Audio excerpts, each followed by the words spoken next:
In this video, we are going to transform short and bitten nails. Since this is not her first appointment, I will show you which length and shape work the best for us. Coming up. Hello guys, Anastasia here, and this is my client Anna. Last time we met, it was probably about 5 or 6 weeks ago, and she doesn't have any extensions anymore, so today we're going to do a new set. She has some leftovers of her regular nail polish that she used, so first thing I'm doing is taking it off. You definitely want to clean it really well, so we will not clog the drill bit. Every time I post new videos with Anna's nails, I get so many questions from you guys, so today I'm going to reply to the most of them. Once we're done with taking off the nail polish, we're going to push back the cuticles. I'm going to use pusher, and wow, Anna's cuticles are so easy to push now compared to what we had a few months ago. And then I proceed with the dry manicure. Kelly is asking, how come you don't soak the fingers and soften the skin first? This is a very common question from you guys, and the reason I don't do that is, first of all, we are going to do acrylic extensions later. So once we soak nails in the water, nails are going to absorb it a little bit, so I really don't like this technique prior to any kind of overlay or extensions. If we would do just a regular cuticle care and then apply regular nail polish, then it will be fine. Another reason is that Anna is a nail biter, so she's biting not only her nails but also the skin and unfortunately hangnails. When there are so many hangnails, for me it is just much easier to clean it all when it's dry with the e-file and to buff the skin until it's smooth. However, I'm not hating the other method at all. It is also fine, it's just a dry manicure works so much better for me. Blinket28 is sharing, I've watched a couple videos about Anna and now I kind of feel attached to her, like I remember you doing Anna's French tip nails because their boss was strict and didn't allow nail art. Then their boss was changed and Anna could do color on her nails, so you did those nice neon nails. Oh my god, of course I remember that. And she still has that nice boss, and from time to time she just reminds me of how nice her current boss is, and she can do anything. By the way, that's why this time we are doing rhinestones. By the way, if you're first time here and have no idea what we are talking about, Anna, my client, works as a chef in a restaurant, and I've already posted a bunch of videos with her nails and transformations. I will leave the links to this video so you can watch them as well.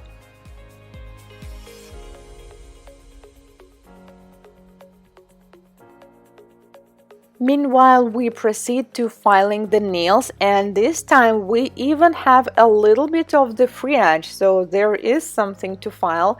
And I'm also taking off the surface shine with 240 grit file. Normally I use 180, but Anna's nails are pretty thin, so 240 will be enough here. Miss Pris is asking how long should a job like this take? Considering the fact that we're filming, sometimes I film both on my camera and my phone. Sometimes we go live on my Instagram while we're doing Anna's nails, and also we chat a lot, so it takes quite a while, 3 to 4 hours usually. But normally a job like this I think should take around 2 hours. Then I trim the cuticles and aponiculum with the scissors. I prefer to use the ones with the short blades because Anna's fingers are so tiny.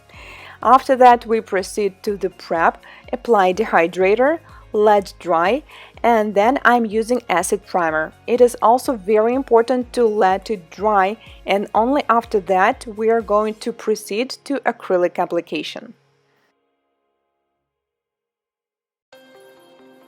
We decided to do pink nails today. I'm using the one by Tones from Coverland collection. Recently I did a swatches and review of this brand, so if you're curious, the link will be in the description box as well.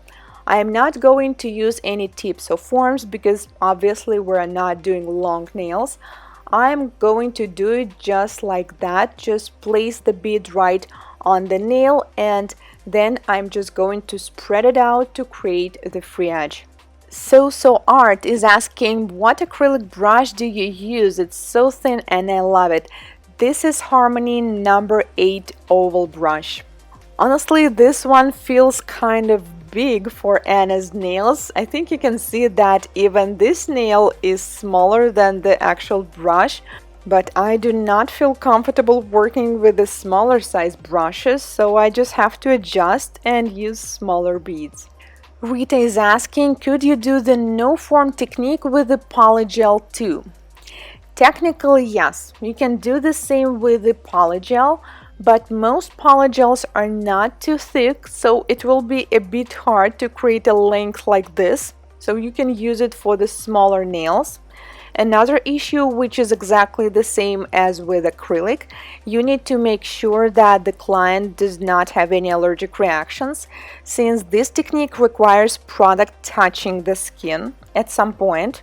But with Anna, it's not going to work, unfortunately, because of the sidewalls. If you will take a look on how the skin on the sidewalls look like, once we apply the product and I let go my hand, so because she needs to cure it in the lamp, then the product will move and the sidewalls will not be built properly.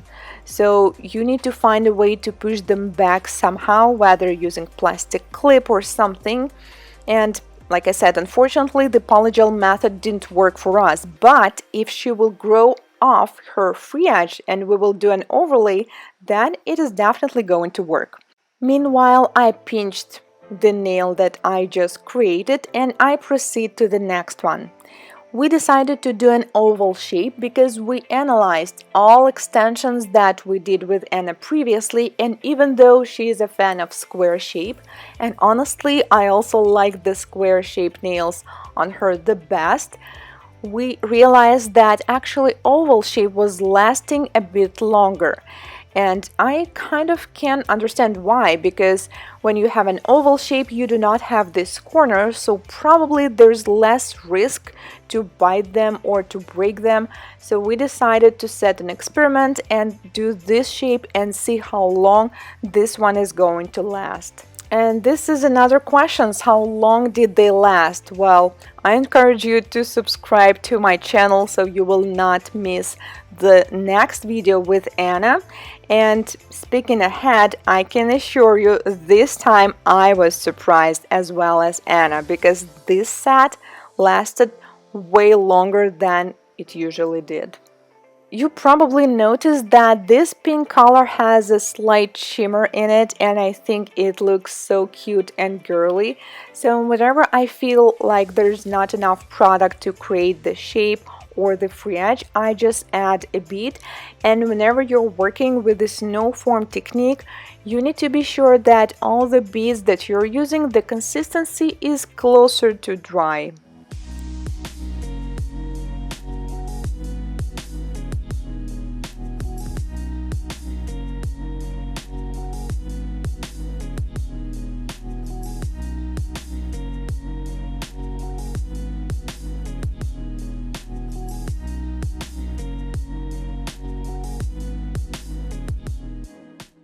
Application is finished, and this is how it looks like after product application. And for you wondering what this underside looks like, this is what it is. I have to file it a little bit. Normally I didn't, because we used to do such a short nails, it was just impossible to reach this area. But now we made them a little longer, so I can easily reach this area as well. I'm going to file and shape them using mostly 180 grit file. Morningstar was wondering, did I give Anna some cuticle oil to use between visits? Absolutely. I'll tell you more. I actually gave her the second bottle because she used the entire bottle. At the beginning, when we just started working, Anna said that sometimes she was just forgetting to use cuticle oil and we did not see much difference, but later it became a habit and now the changers are much better. And that's the idea of any kind of improvement, whether you're learning something, doing exercise, taking a diet or whatever. Consistency is the key. It's very important to consistently do it on a regular basis, and this is when you will see the result. After buffing, I realized that we need to work a little bit on the cuticle more, so I took this diamond cone-shaped bit with blue abrasive mark. The speed is 15,000 rotations per minute, and this bit does a very good job on cleaning all the left hangnails and all the dry skin, so we will have a perfectly buffed and smooth skin that is not possible to bite anymore. These are the nails after filing and shaping. Unfortunately, cuts and wounds didn't go anywhere, and this is what the underside looks like. And we decided to do some experimenting with the matte top coat. So one hand will be glossy top coat and another one will be matte. And since Anna is still working with that nice boss, he doesn't mind if she does some nail art, and this time we decided to do some rhinestones with caviar beads. So we did one like a crown, and this one will go like a setting, some kind of like a necklace. I would like to thank you all guys for wishing me a good health. I had COVID in April. It wasn't that bad. I just felt kind of weak for a couple weeks. But now I'm good, so thank you so much for that. And oh my god, how could I forget? Let me guys know, what do you think? Which hand is better, the glossy one or the matte one? And do not forget to subscribe, because next time we are doing something different for Anna. Thank you so much for watching, and I will see you next time. Goodbye.